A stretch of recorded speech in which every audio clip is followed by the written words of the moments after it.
Eder. Mech. Pallister. A seguito del rinvenimento del corpo della Resinovic Liliana, venivano richieste tutte le immagini disponibili e salvate dall'impianto di videosorveglianza installato sugli autobus della Trieste Trasporti che coprono il percorso della linea 12. Si precisa che tale linea effettua il tragitto compreso tra l'area dell'ex OPP con capolinea in via Edoardo Weiss nei pressi del luogo del rinvenimento del cadavere della Resinovic e la zona denominata Borgo San Pelagio, capolinea in via del Capofonte. L'autobus inoltre ha un ulteriore capolinea sito in piazzale Gioberti, a metà dei due capolinea citati in precedenza. Dalle immagini visionate, relative ai giorni 31 dicembre 2021 e 01, 02, 03, 04, 05, si poteva appurare la presenza dell'auto di Sterpin nella zona di interesse il giorno 3 gennaio 2022. Il giorno 3 gennaio 2022 alle ore 11:40 minuti e 12 secondi l'auto viene ripresa mentre imbocca la via San Cilino, proveniente da viale Raffaello Sanzio. Non si vede chi è alla guida.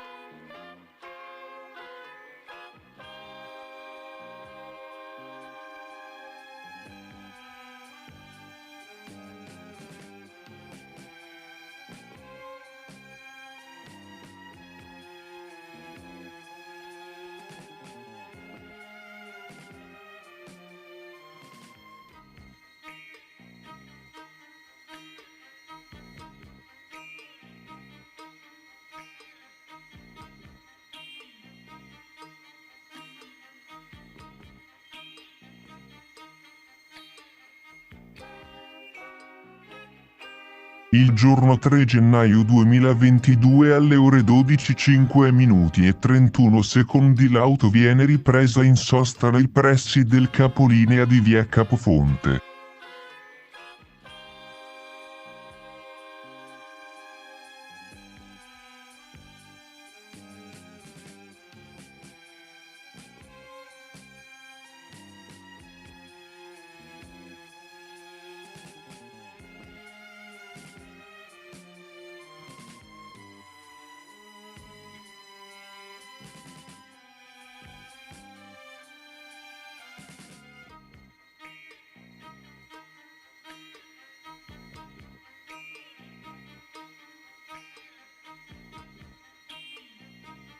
Il giorno 3 gennaio 2022 alle ore 12:37 minuti e 50 secondi l'auto viene ripresa in fermata, nei pressi di alcuni bidoni della spazzatura, in via Capofonte.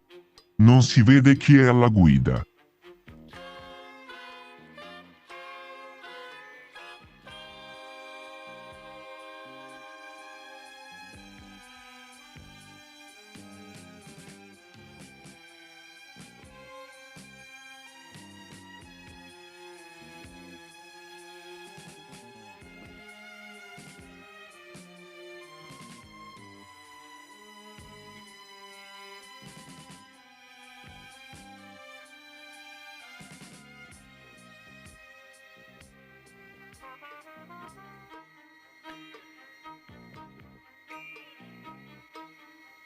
Sono state poi nuovamente visionate tutte le telecamere di sorveglianza acquisite in occasione della scomparsa della donna. Tra tutte, con riferimento alla eventuale presenza della scomparsa, si sono rivelate utili solamente quelle poste sul muro perimetrale della scuola allievi agenti della Polizia di Stato Vincenzo Raiola, nonché quelle installate sull'autobus della linea 6 della Trieste Trasporti, vettura 1927.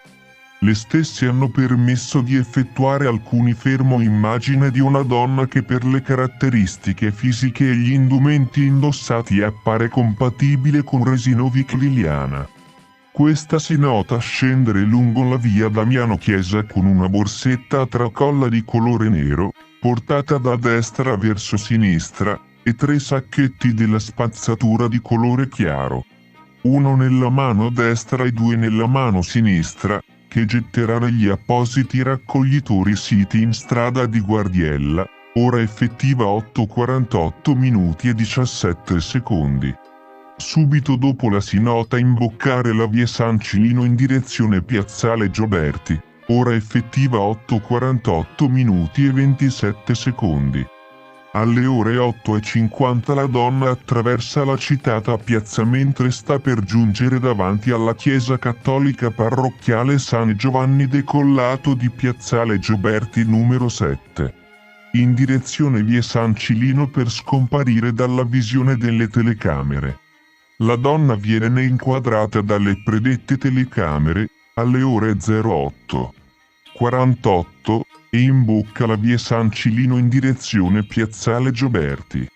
Ciò è compatibile con quanto dichiarato da Iva nelle SIT del 22 dicembre 2021 e 5 gennaio 2022 dove la stessa riferiva di aver visto, senza ombra di dubbio, transitare, il 14 dicembre 2021 nella fascia oraria compresa tra le 08:15 e le 09, davanti al suo negozio di frutta e verdura Resinovic Liliana in direzione Piazzale Gioberti senza notare che la stessa portasse o meno oggetti con sé. Anche tale ultima affermazione appare compatibile con il fatto che la Resinovic, dalla visione del fermo immagine in argomento, ha la borsa tracolla sul lato sinistro del corpo quindi non visibile dalla Iva in quanto il suo negozio si trova alla destra della Resinovic mentre la stessa percorre via San Cilino direzione Piazzale Gioberti. Marina, titolare della pescheria denominata l'Ancora di via Forlanini ha riferito di conoscere Visintin Sebastiano in quanto era solito passare nel predetto esercizio commerciale al fine di prestare la sua opera come arrotino specificando di non ricordare se l'uomo fosse passato o meno lo scorso 14 dicembre. Abbiamo partecipato il 17 gennaio ai funerali della Resinovic avvenuti presso il cimitero di Sant'Anna dove erano presenti una cinquantina di persone, tra cui il marito Visintin Sebastiano ed il fratello Resinovic Sergio, senza notare nulla di rilevante ai fini delle indagini. Ehi, non dimenticare di iscriverti a questo canale.